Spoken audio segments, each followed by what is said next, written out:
Welcome to the Great Detectives of Old Time Radio. From Boise, Idaho, this is your host, Adam Graham. In a moment, we're going to get into this week's episode of Mr. and Mrs. North. I do want to encourage you, if you are enjoying the podcast, to please follow us using your favorite podcast software. As I said yesterday, this is not a Christmas episode, as there is no Mr. and Mrs. North Christmas episode available.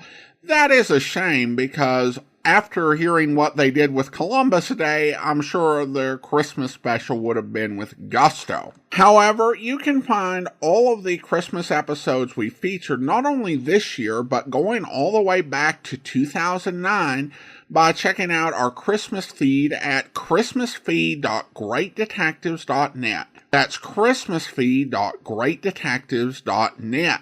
Well, between 1943 and 1944, we have 13 episodes of Mr. and Mrs. North that are in circulation, which is a bit more than 10% of the episodes that were released during this time period. Unfortunately, after 1944, the episodes get a lot more sparse, and we actually only have 5 episodes for the rest of the 1940s. But there are Mr. and Mrs. North episodes with Joseph Curtin and Alice Frost in the 1950s, but still, we're dealing with a lot of lost episodes. That said, from January 17th of 1945, here is the episode, Frisbie Proves His Point.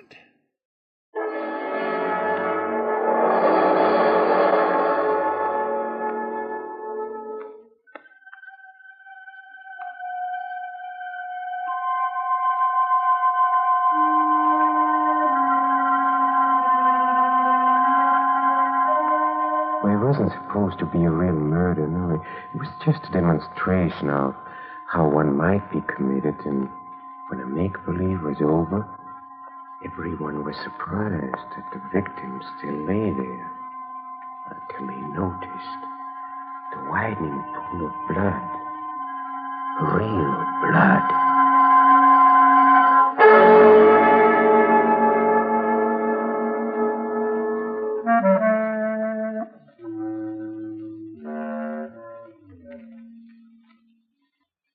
Hello, creeps. This is Peter Lorre opening the doors of the Mystery Playhouse. Well, the lid's off again. Mr. and Mrs. North are on the scene. Yes, the 2 turtle doves of crime are on the loose again, with the usual unpredictable results. The whole thing starts when Jerry North promises to meet Frisbie, the mystery writer, on a street corner at Times Square during the rush hour. He should have known that anyone with a name like that could only mean trouble, but be that as it may, he and Pam find themselves bucking the Times Square crowd as they wait for Frisbie. Oh, Jerry, I wish people would stop pushing and shoving. You can't expect miracles, darling. Only everybody would stand right where they are until everybody else got out of the way. Somehow, I'm afraid that wouldn't work. Total strangers walking all over my feet, kicking me in the shin. What's that got to do with it? Darling, my feet are being squashed to a pulp. I meant the total strangers. Would your feet feel any better if acquaintances were stepping on them? Well, at least there wouldn't be so many. There are more people I don't know than I do know. Oh. Well, anyway, Oh, here comes Frisbie. Oh, thank heavens. Now maybe we can get away from here. Hello, Pam. Hello, Jerry. Well, you're late, Hello. Frisbie. Time phooey. I should allow myself to be browbeaten by a watch, a mere mechanical gadget. Okay, free soul. Anyway, come on now. Let's get out of this crowd. Why? What's wrong with the crowd? It's too crowded. Another illusion shattered. What's that? I thought you Norths loved your fellow man. We do. But we don't like him walking all over our feet. Sorry, but the crowd is part of my plan. What plan? Jerry, my boy, I'm going to prove to you that when I write a murder, it's murder. You said Snorty couldn't get away with it. I don't think he could. Who's Snorty? A character in my book commits a murder, a beautiful murder, in a crowd. In a crowd? But wouldn't somebody notice? That's just the point. Not if there was a distraction. Not if there was a distraction. Sorry, Frisbee, I still don't believe it. I'll take the story, but you've got to change that scene. I'll starve first. Huh? Oh, okay, so I wouldn't starve. He's got me there, Pam. I like to eat too much. Me, selling my soul for a bowl of soup. It's filet mignon, brother, and you know it. Well, anyway, the principle's the same, or the lack of principle. But I won't have you murdering my murders. After all, there's a limit to what an artist will tolerate. I'm sorry, Frisbee. I just can't believe that Now, man... look. You believe this is a crowd, don't you? Definitely. Well, if I were to kill somebody right here, right now, What? in front of all these people, Are you and kidding? nobody noticed, But Frisbie. then would you take that scene, Jerry? Oh, stop it, fella. What's the use of... Would you? Would you? Well, naturally, but... Okay, that's all I wanted to know. Frisbee. You don't really mean that Hey, you'd really... why don't you look where you're going? Well, as a matter of fact, I wasn't going anywhere. I was just standing here. Oh, a wise guy, huh? Hardly. Now, look, stranger, why don't you run along and leave me alone? Oh, you want to get rid of me, huh? I suppose I ain't good enough to talk to you. Okay. Hang around if it'll make you happy. Now, what were you saying, Frisbee? Wait a minute. I ain't through with you yet. Oh, sorry. Huh? I said I'm sorry. What kind of a way to talk is that? What do you mean? Don't you know you've been insulted? I hadn't noticed. Gee, Mr. Clisby, I don't know what to do with him. He don't want to fight. Well, sock him. Huh? Go on, sock him. Why, Frisbee. Well, what are you waiting for, Punchy? I can't sock a guy unless he makes me mad. Thank you, Punchy. You so great delicacy of feeling. Why, you... Oh, what's the matter now? Delicate, am I? Take that. Oh. I'll show you who's delicate, you dirty rat. Oh. Hey, you knocked me down. So I did. Hey, maybe I am delicate. Or maybe I'm not. Well, did you see me do it? Did you see me do it? Do what? For the murder. What are you talking about? Come here. What is it? Look, in that doorway. See that fella lying on the step? Oh, Frisbee. Looks just like a drunk, doesn't it, huh? Wait a minute. That ain't no drunk. You keep out of this. I seen what I seen. With my own 2 eyes, I did. I was standing right here on this spot. What's your name, sir? Me? Yeah. Gerald North. I'm pleased to meet you, Mr. North. My name's Willis, Cuthbert Willis, and I'm prepared to testify I am. I ain't afraid. He can't intimidate me. He can't. What are you talking about? Your friend here, I seen him. He is your friend, ain't he? Yes. Well, so just goes to show you ought to be more careful what kind of friends you choose. I seen what he did. I give up. I positively give up. Well, I should hope so. I still say it would have worked, Jerry, if only Punchy had put up any kind of a fight. Are you referring to me, Mr. Clisby? Yes, Punchy, I am. Why did you let him knock you down so fast? If you'd only created a real disturbance, nobody would have noticed me. Oh, gee, I'm sorry, Mr. Clisby. I'm afraid it's like this fella says. I have great delicacy of feelings, and I guess tonight I was feeling extra delicate. Oh, it spoiled my You fuse. stabbed him, you did. I saw it with a knife. Frisbee, you didn't. Not really. Oh, no, of course. Come on, Bud, get up. How can he get up? You killed him. Nonsense. Do I look like a lunatic? Okay, so looks are only skin deep. Now, look, Jerry, I wouldn't really kill a guy just to prove a point. Oh, thank heavens for that. But I did go through the motions. And no one would have noticed either if Punchy hadn't been feeling so blamed delicate. Come on, Bud, get up. Bud. Wait a minute, Frisbee. This fellow's not going to get up. What do you mean? I mean, this fellow's really been stabbed. He's dead.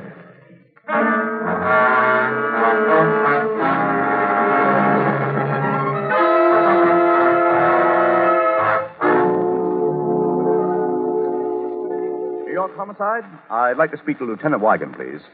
Okay. Hello, Bill. Pam and I have... What's that?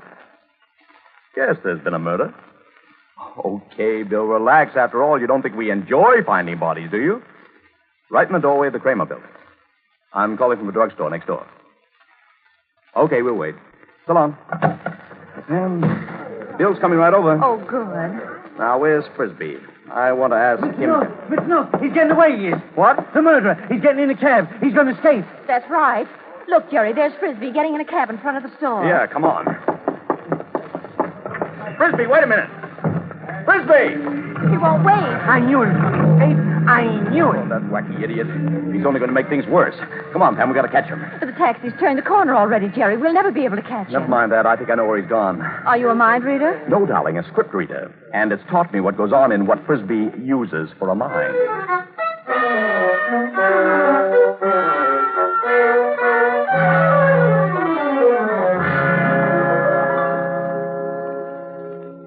Well, Pam, here's the elevator. Get in. All right, Jerry.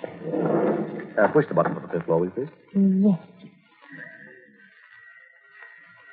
And now, will you please tell me why we came here? Because, according to the papers on the dead man, this is where he lived. But what makes you think that Frisbie will be here? Because, darling, I've published Frisbee's books for years. Oh. And you accuse me of talking in circles. It's really simple, sweetheart. In every one of Frisbee's stories, the first place the hero goes in checking up on a murder is to the victim's apartment, looking for clues. And you think Frisbie is living the part now? Well, it's worth a chance. Let's see, 5C. Oh, there it is, darling, right across the hall. Okay, come on. And do his heroes have any special ways of getting into apartments that don't belong to them? Mm-hmm. They usually pick the locks. Oh. Let's see if it works. Well? Yep, it's open. Come on. I don't see him. Maybe he's in the other room. Frisbie! Golly, Jerry. What is it? Suppose the person who picked that lock wasn't Frisbie. Then, sweetheart, we are definitely sticking our necks out. That wouldn't be the first time. Somebody's been here. Look at the papers all over that desk. Yeah. Let's see what they... Wait a minute. What is it, darling? Look, alongside the desk. Oh, gollies. Feet. Yeah. Where there are feet, there's usually a body. Let's see. Yes, there is. Uh-oh. It's Frisbie. Oh, Jerry.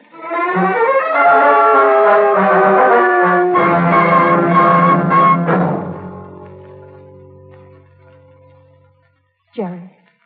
Is he... Wait a minute.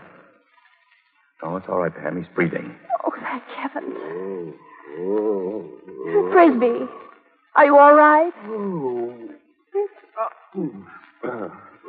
Hello, Pam, Jeff. Well, what are you doing here? How'd you find me? How'd you know where I was? Jerry read it in the book. Huh? Oh, my head.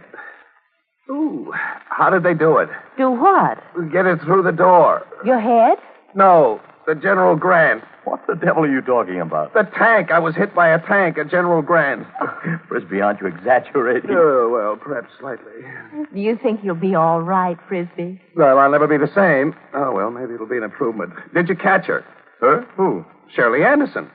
No, I see you didn't. Who's Shirley Anderson? The dead man's fiancée. Pardon, ex-fiancée. Well, why should we have caught her? Was she here? Well, she must have been. Did you see her? No, but she'd be the only one who wanted the letter. What letter? When I came here, I found a letter from Shirley to Bud breaking off their engagement. Seems they had a fight. Well, where is the letter? Well, I had it in my hand, then everything went black. Oh.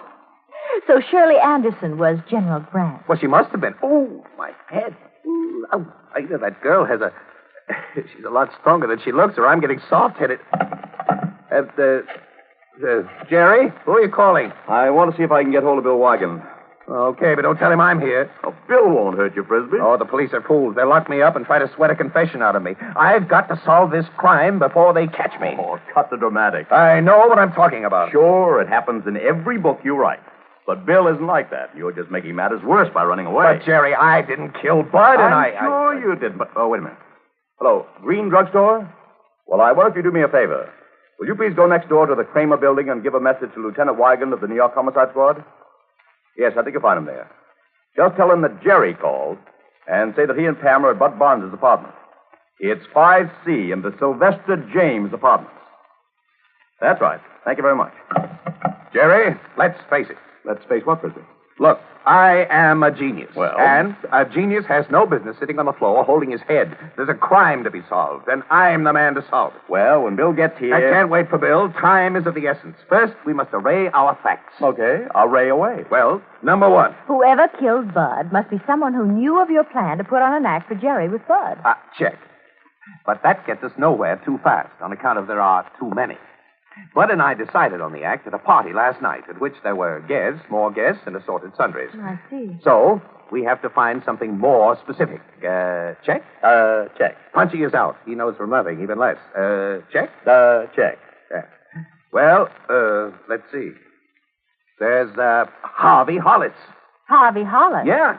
Used to be in love with Shirley. Maybe still is. So he could have killed Bud to get Shirley Anderson for himself, not knowing that they'd had a fight. That's it. But I doubt it. However, I can't overlook any possibilities. But my money is still on... Miss Anderson herself? Definitely. Had a fight with Bud. She was at the party. So, motive, knowledge, all she needed was the opportunity. Check? Check. Then what are we waiting for? Bill. Waste of time. The time is... I know. Of the essence. That wouldn't be running away. You'd be with me. And you could call Bill from Shirley's. He could meet us there. Well... Jerry, I am not one to be framed for murder and take it lying down. To say nothing about a conk on the noggin. Which you did take, lying down. Well, I must have satisfaction. It's up to me to crack this case. I think he's right, Jerry. Come on, let's go to Miss Anderson's with him. Well... You said that before. Come on, Pam. Let you and me go. Jerry can join us if he wants to. Now, wait a minute. But time is of the essence. Okay, come on, let's go.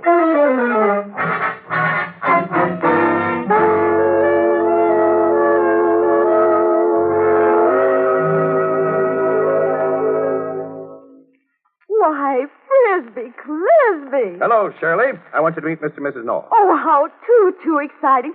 I've heard so much about you and everything. How did it go? What? The act. You and Bud, Frisbie. Oh, did it work? It must be too exciting to work out a perfect crime. I'd love to do it. Except that if you did, really, I mean, how would anyone know?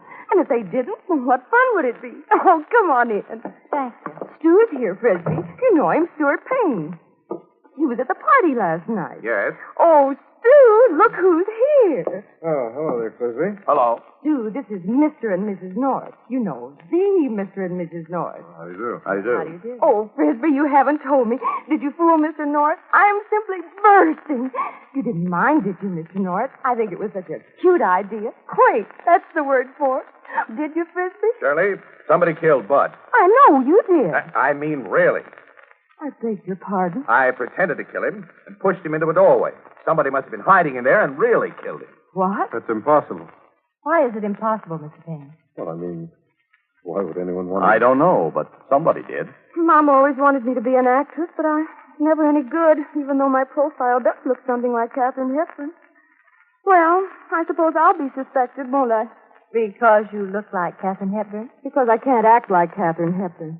Oh, just think what Bernhardt would have done with a moment like this.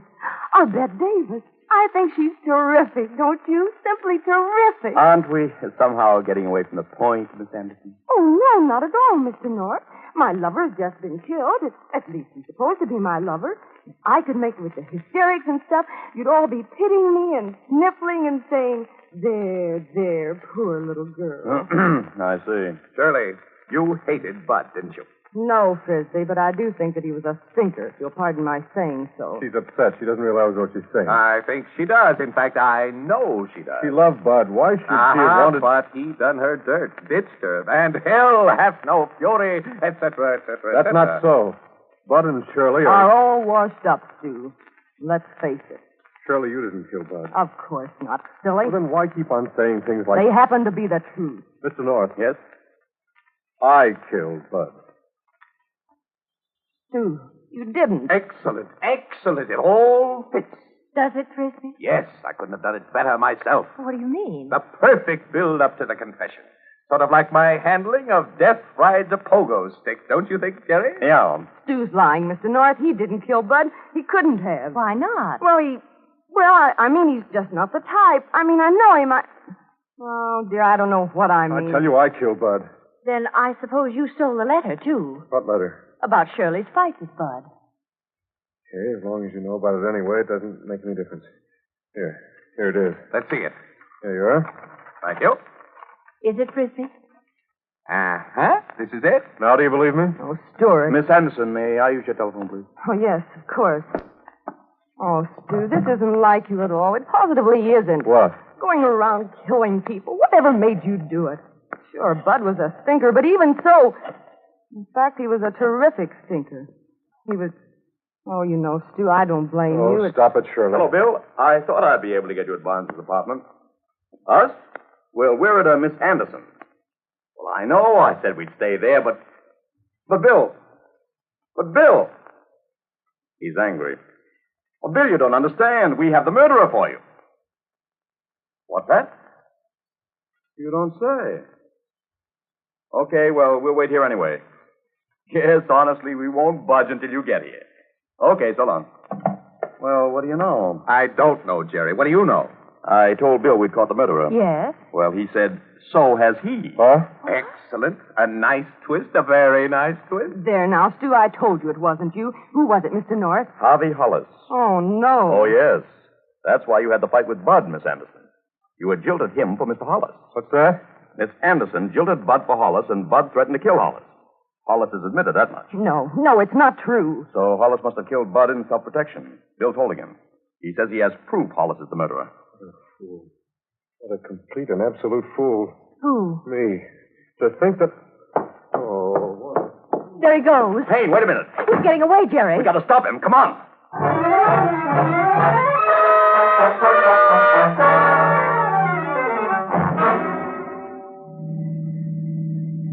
Oh, dear, he knows we're following him. He's speeding. Yeah. Drive it. Don't let him get away. He turned the corner. So did we. Oh, golly. Exciting, but sort of pointless, don't you think? Not if we want to catch Payne. But do we? What do you mean, Frisbie? Of course we do. See, Frisbie, Hollis didn't really kill Bud. Oh, I know that. Look out, driver. A car just cut in front of us. Jerry, are you all right? Yes, darling. Are you? I don't know. Okay, Jerry. You win. What do I win? My surrender. Unconditional. I'm a man of deep sensitivity. Auto crashes, bangs on the belfry. Not for me. Have your Bill arrest me. What's the third degree compared to this? Oh, don't worry, Frisbie. He won't arrest Oh. you. Because we know who the murderer is now. So do I, but the police won't believe it. I think they will, Frisbie. If we ever stand still long enough for them to get to us. Well, Mr. Payne's gotten away, so I guess the thing for us to do is to go back to Miss Anderson and wait for Bill there. Yeah. Well, I certainly hope he'll listen to you. Because I'm kind of allergic to being beaten with a rubber hose.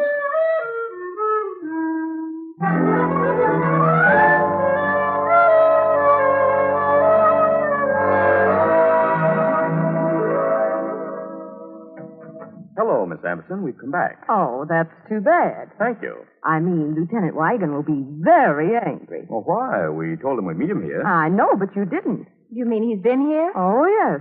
Where did he go? Out looking for you. Well, maybe we better go look for him. Round and round we go. Oh, no, we don't. We're staying here, if Miss Anderson doesn't object. Not at all. Not at all. Come in. Thank you. Come in and sit down and tell me all about it. Who did it? It couldn't be Harvey, you know. That's absurd. Besides, Harvey had nothing to do with my breaking off with Bud. I know that, Miss Anderson. Bill didn't say anything about Harvey. I just made that up to see what Payne would do. What did he do? Didn't you see?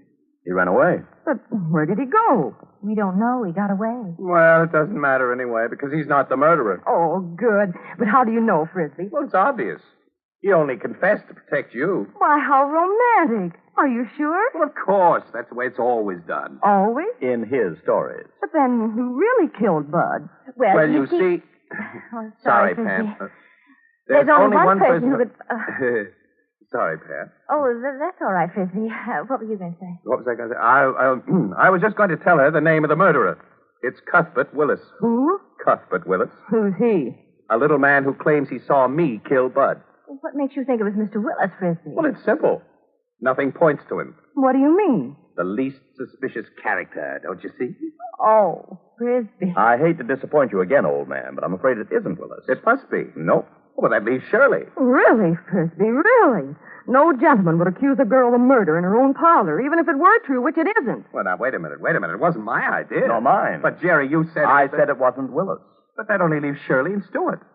And don't you agree that his confession was just to protect her? Of course he confessed to protect her. Well, he's obviously in love with her. Well, that's just the point. I don't get it. Well, as I see it, Payne was so much in love with Miss Anderson that he killed the man she was engaged to in order to be able to have her for himself. Not knowing that she'd already had a fight with a fiancé. Then when he found out about the fight... And found there were letters proving there had been a fight. He had to get those letters to keep her from being accused of the murder.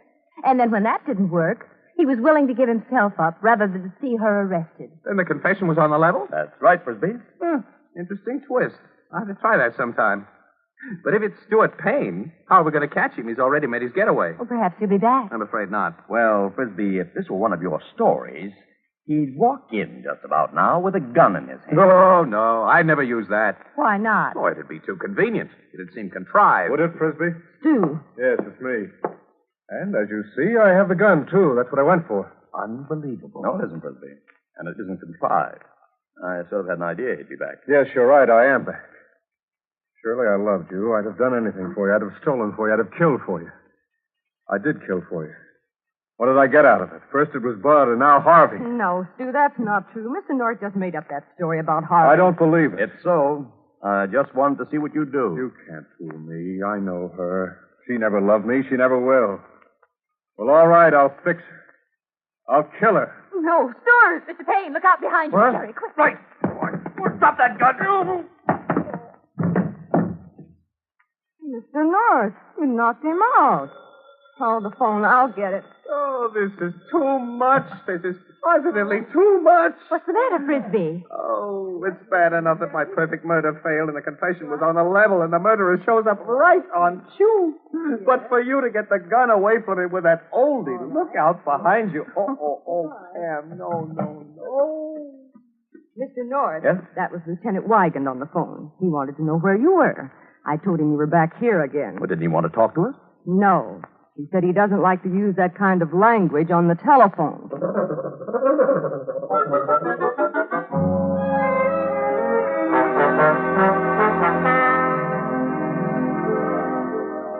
Well, darling, Payne has confessed again. To the police this time. Well, I hope Frisbie believes him this time. Well, I hope so, too. He should have believed him the first time, as soon as he saw the letter. Well, of course he should have. Mr. Payne pretended that he didn't know anything about the murder until we told him. But he stole the letter before we told him. That's right. That clinched it. Yes, darling. Oh, poor Frisbie. Nothing worked out the way he'd have done it. Well, maybe we can give him his ending at least. What's that mean? Well, at this point, in all of his adventures of Mr. and Mrs. Wallaby, Mr. and Mrs. Wallaby retire.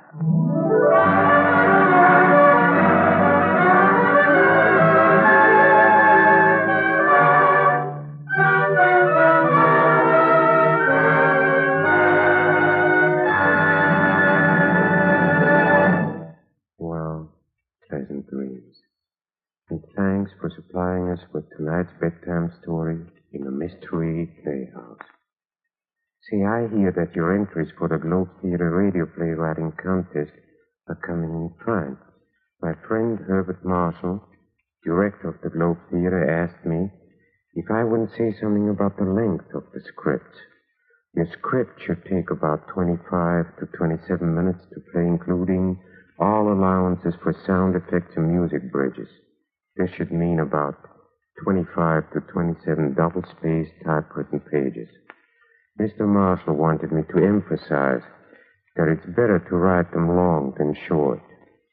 For any additional information you need about the Globe Theater contest, write to the station or to contest editor, Armed Forces Radio, Los Angeles, USA. Well, we better start down to the green room right away or we'll be late for the preview performance of our next Mystery Playhouse attraction. Follow me, please. Come.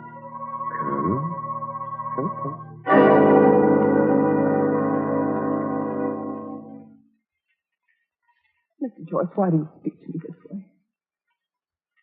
After all, Mr. Joyce, I'm not a criminal. I'm not. No.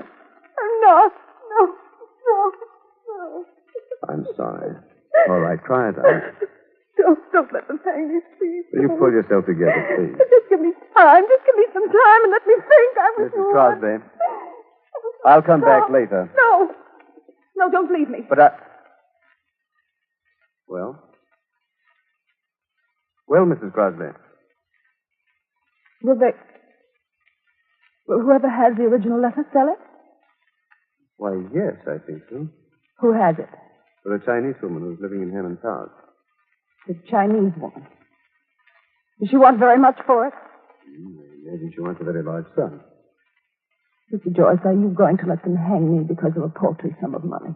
What? Do you think it's so simple as all that to secure possession of that letter?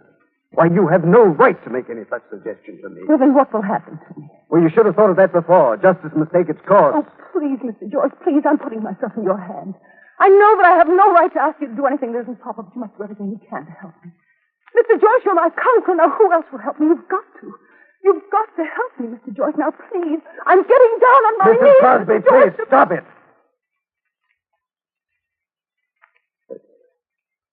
Could your husband raise the money? Yes, I'm sure he could. Well, you know that he'd have to be told what it was for. Yes, but does he have to see the letter? He's in love with me, Mr. Joyce. He'd make any sacrifice to save me. Well, I'm not Robert's sure that an old friend of yours. Now, I'm not asking you to do anything for me. I'm asking you to save a rather simple, kind man who never did you any harm from all the pain that's possible. Mrs. Crosby.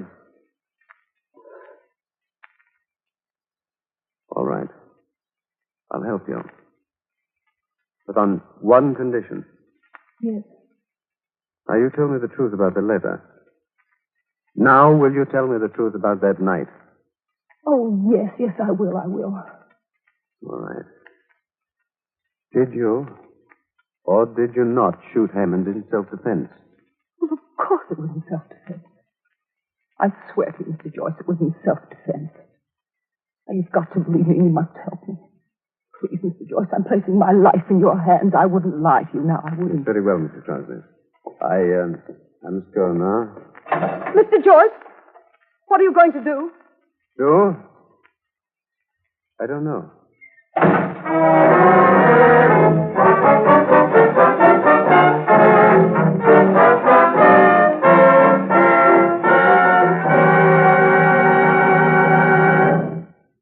Yes, creeps. Next time, we are going to go dramatic. Yes, it's one of the classic stories of its kind, written by the fine English author, Somerset Maugham. So be in your seats next time, ready for the curtain on the letter. This is Peter Lorre, closing the doors of the Mystery Playhouse. Good night. Sleep tight.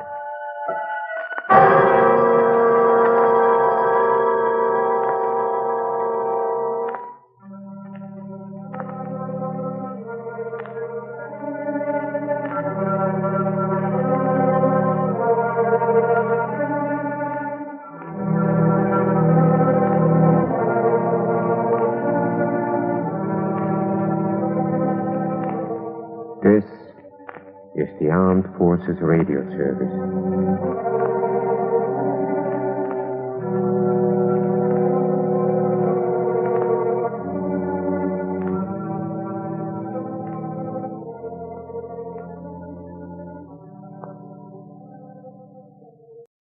Welcome back. Well, this was a little meta, as you had characters within a mystery story critiquing it, and Frisbie trying to apply his methods as a somewhat successful mystery writer to an actual case.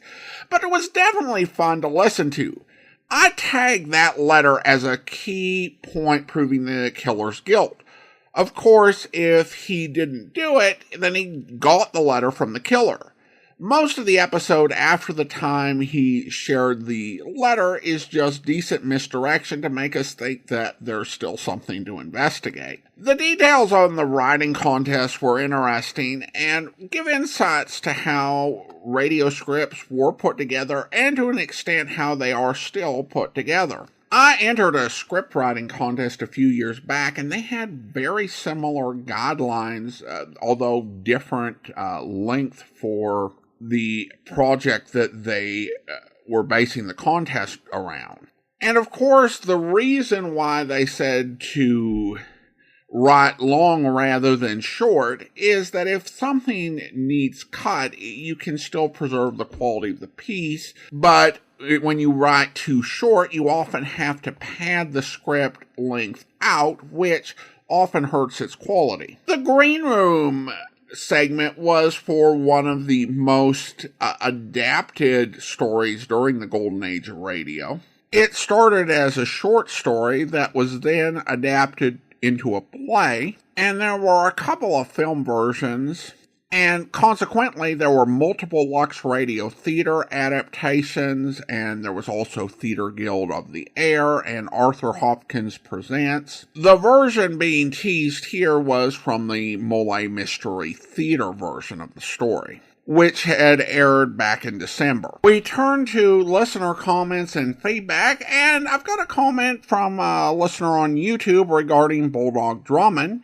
Mechanic6682 writes, "It is extremely distracting to have a guy with a New York accent portraying a character that is supposed to be British, particularly when the first episode of Bulldog Drummond I heard had an actor with a British accent play him. What makes it more noticeable is that Denny does have the appropriate accent." Well, thanks you so much. I appreciate the comment, and sorry you found that distracting. It was interesting that you talked about Denny's accent being appropriate, because I had another listener complaining that it was a really bad British accent that Louis Van Rooten was putting on. Of course, the first actor to play Bulldog Drummond over the air for both the audition that we played as well as for the first run of radio episodes was George Coulouris, who was British. I guess for me, when it comes to Ned Weaver, he made a choice to play Bulldog Drummond without a British accent.